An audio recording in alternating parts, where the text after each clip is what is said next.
Menyambut Ramadan hingga Idul Fitri, PLN Unit Layanan Pelanggan TAIS memastikan kesiapan pasokan listrik melalui agenda siaga Ramadan dan Idul Fitri.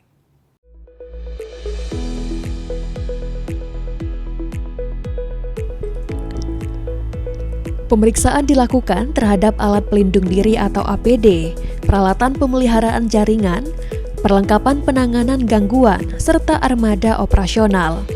Langkah ini bertujuan memastikan seluruh personel dapat bekerja sesuai standar keselamatan, sekaligus mempercepat penanganan jika terjadi gangguan.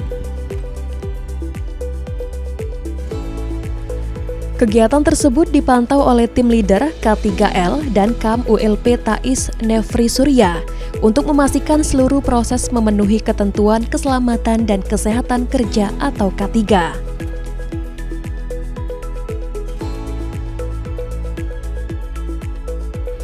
Manajer ULP TAIS, Didin Putri Madinah, mengatakan kesiapan petugas dan peralatan menjadi perhatian utama selama masa siaga.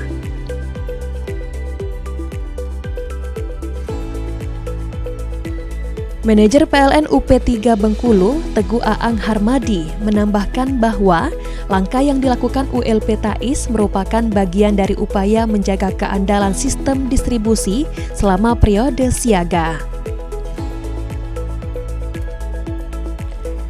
Melalui agenda siaga ini, PLN ULP TAIS berharap pelayanan kepada pelanggan selama Ramadan dan Idul Fitri tetap berjalan lancar dengan pasokan listrik yang andal dan penanganan gangguan yang responsif.